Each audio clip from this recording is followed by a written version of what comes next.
Good evening and welcome to the Celtic Way. I'm your host, John McGinley. I'm joined by Ryan McGinley.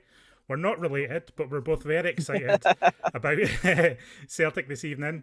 Football, a big night for football across the board, and Celtic are the main event as far as we're concerned. And Ryan, we won't mess about. You're at Pittodrie, you're freezing. Give us the team news.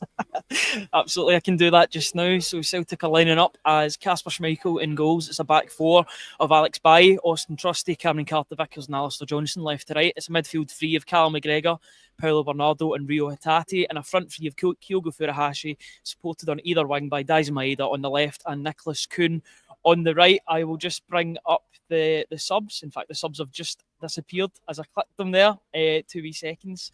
Have you got the subs there, John? Yeah, I do. It's Sinisalo, Taylor, Perfect. Scales, Ida, Yang, McCowan, Engels, Forrest, and Ralston on the bench this evening. That's a good team, isn't it, Ryan? That's the team a lot of people are wanting to see tonight. Yeah, I think it's the team that I predicted as well in the predicted nice lineup. one. Apart from Adam Ida up front, it was Okay. Kyogo Furuhashi instead. But I did call that Alex Bailly would get the nod over Greg Taylor, and I did call that Paulo Bernardo as well. I think everybody's delighted to see Paulo Bernardo in that starting lineup alongside Rio Hatate and Callum McGregor. But regardless of the team that Brendan Rodgers picked tonight, it was going to be a strong one, regardless if he went with Luke McCowan, Kyogo, or Ida up front, any of the wingers or any of the defenders. I think we're all pretty much in a happy place at the moment with regard to the way the team's looking. And you know that whoever is in that starting lineup will put on a show regardless of who's picked over the other. And those players that are in for the first 60, the last 30 minutes, those players coming off the bench are going to be just as important in keeping the tempo going, aren't they, John? Yeah, I mean, that's exactly what I was going to say. I mean, you can pick your favourites for the starting 11, but the strength of the bench is exceptional. I mean, we've got Engels on the bench, McCowan on the bench. They can both change the game. Even Greg Taylor coming fresh into a match can be a real asset. You've got Yang, you've got Ida. So, I mean, Forrest even. I mean, all the players on the bench can do a job in that second half if we need it. Just something I want to ask you, Ryan. Obviously, you're at Pittodrie. You're in the ground. There's a lot of chat about the weather conditions tonight. Is it getting pretty bad up there? Is it windy and rainy? It's more rainy than windy. The rain is absolutely pelting down at the moment. I would say it's perfect conditions for a football match. It's not as if it's torrential or anything like that. It's just coming down.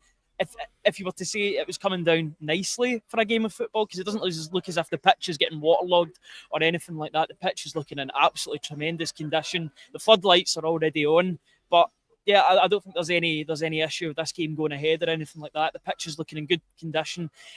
It probably will suit Celtic, I would say, with that quick style of play that they've got they'll try and play on the ground. But yeah, I'd say it's totally fine. I've got a roof over me, so I'm not complaining. I just hope that the game isn't affected too much by this. But I would say if it's suiting any team at the moment, it'd be suiting Celtic. Though you think there could be mistakes from both sides in terms of slips at the back, maybe even slips up front as well. But yeah, from what it looks as if at the moment, and it isn't getting any better, but at the same time, I think it'll be okay for a game of football tonight, John. I mean, we know Celtic are free flowing attacking. We know that, but I think it's always earned. It's never like Celtic are turning up and complacent in these matches. It's always earned. Celtic have been very combative and aggressive in matches this season, so I don't think they'll be put off by rough conditions. Like you say, Pittodrie is always a pretty decent slick surface, so like it's set up for a good match. And even Alex Valle, he comes into the team. He's a combative player. Paulo Bernardo's always in the opposition's faces as well. So I'm quite confident that we can get to those second balls, win 50-50s, and just show that kind of fire that Brendan Rodgers has been quite adamant in his praise of the defensive displays this season, especially in the league, and how that sets Celtic up to attack. So that's where it'll be won tonight. They'll need to get possession, establish themselves in the match, and then hopefully that unlocks the space for your Kuhn, for your Maeda, for your Kyogo up front. Yeah, I'm looking at those players, especially Kuhn and Maeda, as being the players that can maybe profit off of a defensive mistake. And maybe Aberdeen likewise are looking at Alex Bailly, potentially Alistair Johnson, maybe Austin Trusty as well, for players that could maybe slip on the surface. Even Carter-Vickers, who had that mistake this time last week against Club Brugge. But I think mistakes can happen for both teams, but I think as long as Celtic can play to their game, play to their strengths tonight, keep the ball on the deck, and really try and carve open Aberdeen, because as much as they've been scoring goals recently, they've also been conceding goals rather, not keeping clean sheets, and I think Celtic can maybe profit off of that tonight.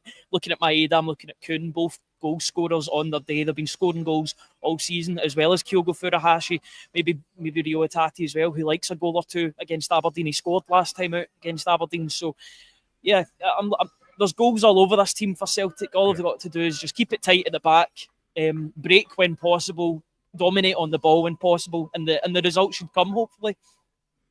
I'm pretty sure Celtic's average goals in the league this season is just a tick over 3, which is pretty insane when you think about it. I know, but it's still not a bad average. Stages. Yeah, it's not a bad average, but it's still pretty early stages in the season. But we've played everyone, we've gone home and away, and nothing really seems to stop us. So there's undoubtedly goals in this for Celtic tonight. There's a lot of chat about how we're scoring at least 2 goals in every game for a long streak of matches. You're fancying Celtic to put Aberdeen away tonight. Is that your prediction, that we're going to win by a couple of goals? Yeah, I said at least 2 goals tonight, because I feel like Celtic have got so much goals all over the park. I've not even spoke about Celtic's top goal scorer in the league, in Callum McGregor. I mean, what odds would you get for him to score outside the box? I bet you they'd be pretty low at this moment, or pretty unfavourable odds in terms of making a profit. But yeah, I think if Celtic play to their strengths tonight, if Celtic play to their strengths and Aberdeen play to their strengths, I think Celtic will come out as the victors. You've seen that at Hampden. You've seen that for 80 minutes at Celtic Park. That 10 minutes of absolute madness was the reason why Aberdeen get back into the game. The other 80 minutes, Celtic were dominating and making chances. They just couldn't get more than 2 goals to stretch their lead. You've seen at Hampden when both teams were playing, Celtic were far better attack and defence, and in the midfield too. So if Celtic play to their strengths tonight and Aberdeen do too, I think there's only going to be one winner. I think there needs to be a couple of things that happen for Aberdeen to get something from this game. I don't think that's me being arrogant at all. I think Celtic have just got that quality all over the pitch, and they're in form as well. They're coming off arguably their best performance of the season against Ross County, first half anyway. So if both teams play to their strengths, then I think Celtic will win the game. But if Celtic are anywhere near, or if they have an off night, then Aberdeen have certainly got a chance in this game. They're the home team, as Hamish was saying in the morning briefing. I think they've got a 14-game winning streak at Pittodrie, so it's going to be a difficult game regardless. But if Celtic play to their strengths, I think there'll only be one winner between the two sides. Rodgers, I mean, and this was in relation to the upcoming transfer window, but I think it applies across the board that he's not going to settle for complacency or even just being content. I think he used the word contentment. Celtic. He knows that Celtic can't just turn up and win these games. The players know it, and that's why they're so on message with that when they're in the media. I mean, it can be a bit of a cliche what they say sometimes about how they take a game at a time and they're staying focused. But that tone set by Callum McGregor, that Celtic are going to turn up tonight. They're not going to just arrive at Pittodrie and go through the motions. I can't really see that happen. That'd be a big surprise if that happened. And so I think that the confidence you have, you're bang on. It's not arrogance, it's an earned confidence in the Celtic team and what they've shown on a week-to-week basis, especially in the league, especially domestically. Since the turn of the year 2024, they've been on phenomenal. It's a phenomenal run that they've been on, and I know things haven't quite gone Aberdeen's way over the last couple of weeks, but they'll still be in this game undoubtedly. But Celtic surely have the quality here across the board, and I think just to reiterate the point, it's so the substitutions I think are going to be so crucial tonight, and a high tempo game, an exciting game where there could be it might not go our own way, it might not all go our own way. It could be a bit of a roller coaster, and so that's why you need to utilize the full depth of Rodgers' squad, and that's why he's made the changes. He wants to keep things fresh. He wants to keep this team not just ticking over and getting through matches. He wants them to really attack these matches from the start, and I think that's why we saw changes at the weekend, and that's why we saw him bring people back into the team today. Yeah, and I think the days of dropping players are largely over now, and now it's a rotation game. With the extended schedule, even more so the fact that Celtic have got Champions League games over the next few weeks as well. They get that Champions League game against Zagreb. They've got home games against the Aberdeen too. they've got to manage this squad. They've got the League Cup final as well, so they've got to manage the squad effectively. Those players that play the first 60 have got to bring the tempo to begin with, but those who are coming on in the last 30 have got to match that tempo or even exceed it if those players in the first 60 haven't done it already so far. So yeah, it's a big game and it's a big chance for those that are on the bench, maybe that feeling a bit sorry for themselves, to come on and prove that they deserve to be in that team against Aberdeen, that they deserve to be in the team against Zagreb, even the League Cup final against Rangers coming up as well. It's a squad game. Those are playing the first 60 have got to bring it. Those in the last 30 have got to bring it as well. But those days in which you're dropping players in favour of other players, every player has got an importance in this team from now until the end of the season. That's why Celtic have got the squad depth, because of the extended schedule. So yeah, they've all got a part to play, and those players that are playing or not playing have just got to take their chance when it comes. I'm going for 3-1 Celtic tonight. That's how I feel like the match will pan out. I think Aberdeen, like we've been saying, do have a goal in them, but I think Celtic are just ferocious going forward at the moment.